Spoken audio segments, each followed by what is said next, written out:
Bonjour à tous, j'aborde aujourd'hui le 8e avis de l'imitation du deuxième livre sur la familiarité que l'amour établit entre Jésus et l'âme fidèle. Et ça, c'est une conséquence, c'est une suite du précédent avis qui parlait du fait qu'il faut aimer Jésus plus que tout, hein. Et bien, si cet amour est déjà une réalité, si on s'est engagé sur cette voie, eh bien, en découle une forme de familiarité. Et alors, quand Jésus est présent, tout est doux et rien ne semble difficile. Mais quand Jésus se retire, tout fatigue, hein. Quand Jésus ne parle pas au-dedans, nulle consolation n'a de prix. Mais si Jésus dit une seule parole, on est merveilleusement consolé.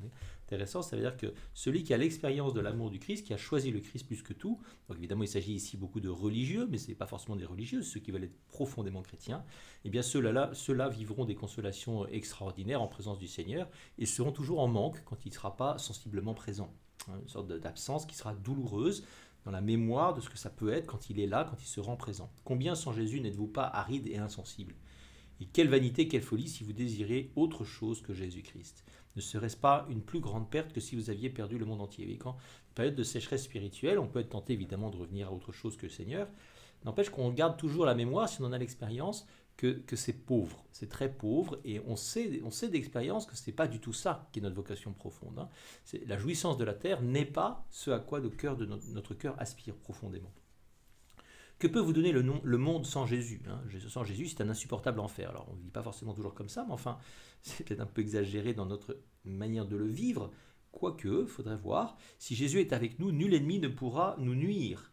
C'est très intéressant ça, hein. C'est-à-dire qu'il y a beaucoup de gens qui ont un peu peur de tel ou tel problème dans leur vie, éventuellement de mauvais esprits. Bon, si Jésus est avec vous, on a peur de rien. On n'a pas à avoir peur de quoi que ce soit. Mais cette présence de Christ, toute la difficulté, n'est pas forcément sensible. C'est ça qui est compliqué. Jésus trouve un trésor immense, ou plutôt un bien au-dessus de tout bien. Hein, ça c'est fondamental. N'empêche que la grande question est de savoir s'il est effectivement présent, si on ne le sent pas présent. C'est un grand art que de savoir converser avec Jésus, et une grande prudence que de savoir le retenir près de soi. On voudrait qu'il soit avec nous toujours. Il ne faut pas qu'il s'en aille, hein. Comme ce jeune homme riche de Marc 10, là, que Jésus dit, Jésus le regarde et l'aima, et puis va avant tout ce que tu as, et il doit le quitter tout triste, hein. Et j'ai déjà pu dire à l'occasion à certaines personnes qu'à mon avis, ce qui le rend le plus triste, c'est de quitter ce regard de Jésus qu'il aime. Soyez humble et pacifique. Comment est-ce que ça marche? Il faut être humble et pacifique, et Jésus sera avec vous. Que votre vie soit pieuse et calme. Comment est-ce qu'on fait? Humble, pacifique, pieux, calme. L'inverse, vous éloignerez Jésus si vous faites quoi? Si vous voulez vous répandre au dehors. Si vous l'éloignez et le perdez, qui sera votre refuge? Ouais. Si Jésus n'est pas pour vous un ami au-dessus de tous les autres, n'attendez que tristesse et désolation. En fait, celui qui a une conscience des vanités du monde, de l'enjeu effectivement de la vie éternelle qui est tournée vers le ciel, eh bien, ne se contentera pas d'une pauvre jouissance de la terre, ça lui paraîtra toujours insuffisant. Ça ne veut pas dire qu'elle est mauvaise, hein, mais elle sera insuffisante. Aimer tous les autres pour Jésus et Jésus pour lui-même. Tout ramener au Christ qui est le cœur du cœur du cœur de toute notre vie.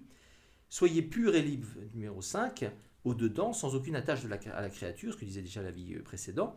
Il vous faut être dépouillé de toute grande pauvreté et offrir à Dieu un cœur pur, si vous voulez être libre et goûter comme le Seigneur est doux. Et certes, jamais vous n'y parviendrez si sa grâce ne vous prévient et ne vous attire.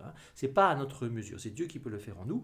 Et lorsque la grâce de Dieu visite l'homme, alors il peut tout. Et quand il se retire, alors il est pauvre et infirme. Cette espèce de désolation. Alors, phrase géniale à la fin à lire.